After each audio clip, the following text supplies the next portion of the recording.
नमस्कार दोस्तों, परिष्कार वर्ल्ड में आप सभी का हार्दिक स्वागत है। आज मैं बात कर रहा हूँ संस्कृत कक्षा की, और संस्कृत विषय में हम जो पाणिनीय शिक्षा के अंदर या त्रिषष्टि चतुष्षष्टि व वर्णा समूह मते मतः के अनुसार वर्णों का वर्गीकरण किया गया है, उनमें जो स्वरों का वर्गीकरण होता है, स्वर वर्णों के जो भेद होते हैं, या यूँ कहें कि ह्रस्व दीर्घ प्लुत भेद से जो स्वर वर्णों का वर्गीकरण किया गया है, उसको हम एक ट्रिक के माध्यम से समझने का प्रयास करेंगे। तो आइए शुरू करते हैं।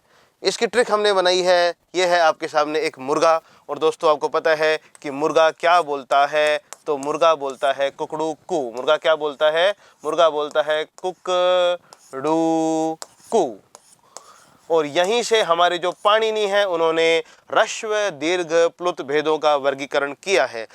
ये एक ट्रिक के माध्यम से बताने का मैं प्रयास कर रहा हूं कि हम देख रहे हैं कि कुकड़ू कू में जो पहले कू है, उसमें छोटा ऊ यानी कि हमें ऊ एक ह्रस्व आकार का दिखाई दे रहा है। जो दूसरा ऊ है वो हमें दीर्घ बड़े ऊ के आकार का दिखाई दे रहा है, और जो तीसरा ऊ है वो हमें बहुत ही बड़े यानी कि एक प्लुत आकार का दिखाई दे रहा है।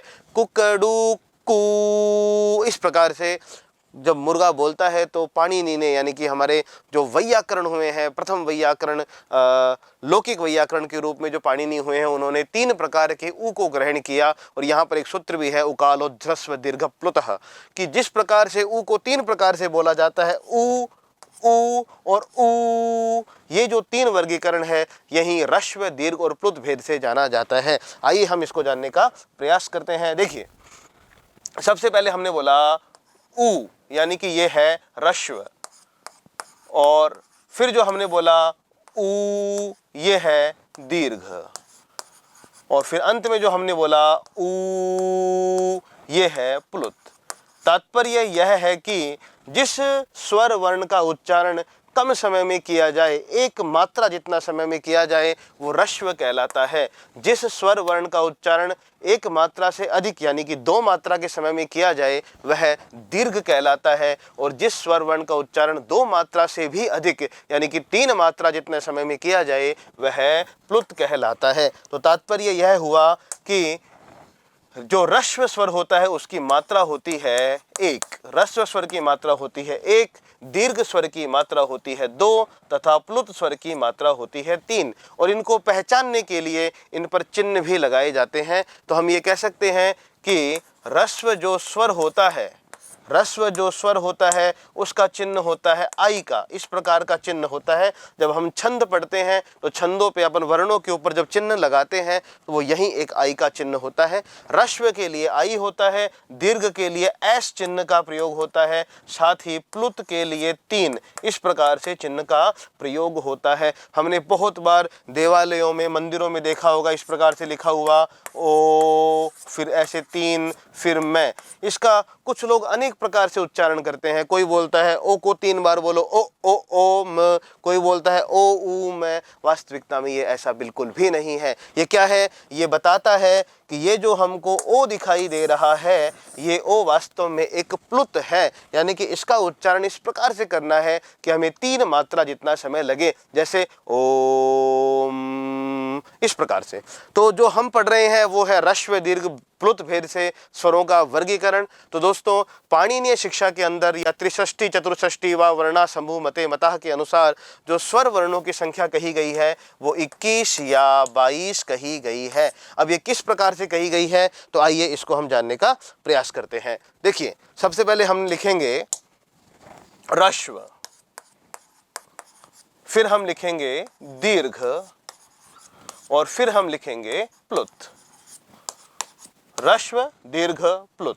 अब देखिए, पाणिनीय शिक्षा के अंदर या यूं कहें कि माहेश्वर सूत्रों में जो 9 स्वर होते हैं, ए ई उ रील री ए ओ ऐ औ, इन सभी स्वरों का ह्रस्व दीर्घ प्लुत तीनों भेद बनते हैं। लेकिन कुछ ऐसे स्वर होते हैं जिनका ह्रस्व नहीं होता, कुछ ऐसे भी स्वर होते हैं जिनका दीर्घ नहीं होता। तो हम इसको जानने का प्रयास करते हैं। देखो, हमने लिखा ए का ह्रस्व भेद, फिर हमने लिखा ए का दीर्घ भेद, फिर हम लिखेंगे ए का प्लुत भेद।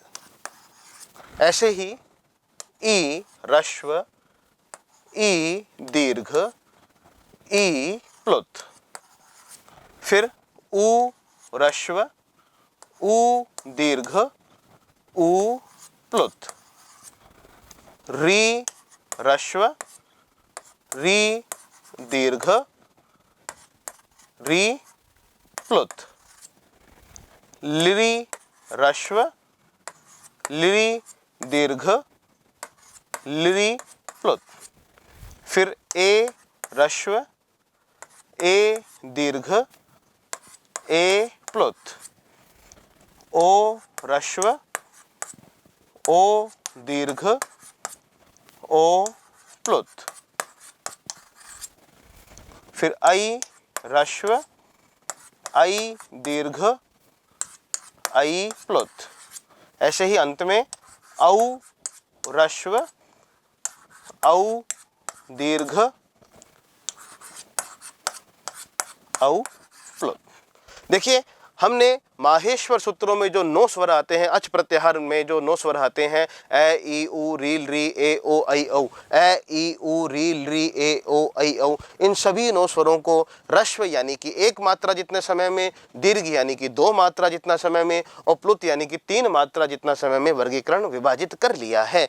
लेकिन वास्तव में जो स्वर वर्णों की संख्या कही जाती है वो कही जाती है 21 या 22। अगर हम इनको गिनेंगे तो ये 9 3 27 हो गए। इसका तात्पर्य ये हुआ कि हमने कुछ जगह पर गलतियां की हैं, और वो गलतियां कहाँ की हैं हम उसको जानने का प्रयास करते हैं। और इन गलतियों को इस प्रकार से जानना ही या आपको बताना ही मेरा उद्देश्य है। देखिए, जो पाणिनि ने अष्टाध्यायी लिखी है, अष्टाध्यायी में उन्होंने एक पंक्ति लिखी है कि ये जो लिरी स्वर है, ये जो लिरी स्वर हमारे सामने है, इस लिरी स्वर का जो दीर्घ भेद होता है, लिरी स्वर का जो दीर्घ भेद होता है, यह नहीं होता है। पाणिनि ने अपनी अष्टाध्यायी में एक पंक्ति लिखी है, लिखा है कि लिरीकारस्य दीर्घो अभाव है, दीर्घो अभाव है, यानी कि लिरी वर्ण के दीर्घ का अभाव होता है। तात्पर्य ये है कि ए आ ई उ ए ओ ऐ औ री, इन सभी वर्णों का तो दीर्घ होता है, इन सभी वर्णों का तो दीर्घ रूप होता है, लेकिन एकमात्र ली ऐसा स्वर है जिसके दीर्घ का अभाव हो जाता है। तो हम देखते हैं कि हमारे पास अभी तक 27 स्वर वर्ण थे, लेकिन अब एक कम हो गया है, यानी कि हमारे पास स्वर वर्ण रह गए हैं 26। अभी भी हम कहीं ना कहीं 4 या 5 स्वरों में गलतियां कर रहे हैं। जानते हैं वो कौन कौन सी गलतियां हैं। देखिए, हमारे पास में ए ओ ऐ औ, ए ओ ऐ औ ऐसे 4 स्वर हैं जिन्हें संयुक्त स्वर भी कहा जाता है, या जिन्हें संयुक्त स्वर ही कहा जाता है। इन्हें संयुक्त क्यों कहते हैं, तो आइए जानने का प्रयास करते हैं कि ये जो ए स्वर हमारे सामने है, ये ए स्वर बनता है ए और ई 2 स्वरों से मिलकर के। जब ए और ई इन 2 स्वरों में गुण संधि होती है, तब जाकर के ए स्वर वर्ण बनता है। ऐसे ही जो ओ स्वर होता है, यह बनता है ए और उ 2 स्वर वर्णों से मिलकर। ए और उ दोनों में जब स्वर संधि होती है, गुण संधि होती है, तो ओ वर्ण बनता है। इसी प्रकार से जो ऐ वर्ण है वो बनता है ए और ए, इन 2 वर्णों को जोड़ करके, इन 2 वर्णों में संधि करके ए और ए दोनों मिलकर ऐ वर्ण की उत्पत्ति करते हैं। और ठीक इसी प्रकार से औ वर्ण भी ए और ओ निम्न 2 वर्णों से मिलकर के बनता है। तात्पर्य यह है कि ए ओ ऐ औ ये जो 4 वर्ण हैं, आपने वो पिक्चर जरूर देखी होगी, कोई मिल गया, जिसमें भूत आता है, जिसमें जादू आता है, और जादू को बुलाने के लिए जिन 4 वर्णों का प्रयोग होता है वो होता है ए ओ ऐ औ। फिर रिपीट कर रहा हूँ, ए ओ ऐ औ। ये वही 4 वर्ण है। कहने का मतलब है कि जादू भी पहले परिष्कार में आकर के संस्कृत की कक्षाएं लेकर के गया था और संयुक्त स्वर वर्णों को सीख करके गया था, तभी जादू आया था। और जादू, मुझे पूरा विश्वास है कि ये ह्रस्व दीर्घ और प्लुत जो तीनों भेद हम पढ़ रहे हैं, जान रहे हैं, ये आपको अवश्य ही समझ में आ जाएंगे कि ए ओ ऐ औ ये जो 4 वर्ण हैं, ये संयुक्त स्वर होते हैं, यानी कि 2-2 स्वरों से मिलकर के बनते हैं। जो स्वर खुद 2 स्वरों से मिलकर के बना हो, क्या वो एक मात्रिक हो सकता है? नहीं, वो एक मात्रिक कभी नहीं हो सकता। इसलिए ए ओ ऐ औ इन 4 वर्णों का ह्रस्व भेद नहीं होता है। फिर रिपीट कर रहा हूं, ए ओ ऐ औ निम्न 4 वर्णों का ह्रस्व भेद नहीं होता है, क्योंकि ये 2-2 स्वरों से मिलकर के बने होते हैं। इसका मतलब ये हुआ, अभी तक हमारे पास जो 26 वर्ण बच रहे थे, उसमें से हमने 4 और कम कर दिए, तो हमारे पास वर्ण बच गए हैं 22। अभी भी एक ऐसा स्वर वर्ण है जिस पर विवाद है, और वो स्वर वर्ण है लिरी का प्लुत भेद।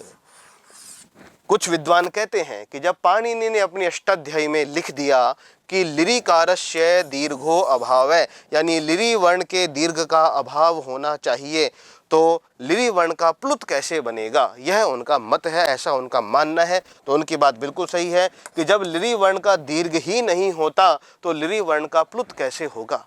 लेकिन वहीं उनके अनुयायी, दूसरे अनुयायी ये कहते हैं कि जब पाणिनि ने अपनी अष्टाध्यायी में लिकारस्य दीर्घो अभाव लिख दिया तो पाणिनि चाहते तो लिकारस्य प्लुतो अभाव भी लिख सकते थे कि लिरि वर्ण के प्लुत का भी अभाव हो, लेकिन पाणिनि ने ऐसा नहीं लिखा। इसलिए कुछ विद्वान कहते हैं कि लिरि वर्ण का प्लुत भेद होगा। तात्पर्य यह है कि अगर आप जोड़ देंगे अपने दिमाग पर तो पाएंगे हिंदी के जो वर्णमाला है उसमें लिरि वर्ण नहीं होता है। फिर रिपीट कर रहा हूँ, हिंदी की वर्णमाला में लिरि स्वर वर्ण नहीं होता है।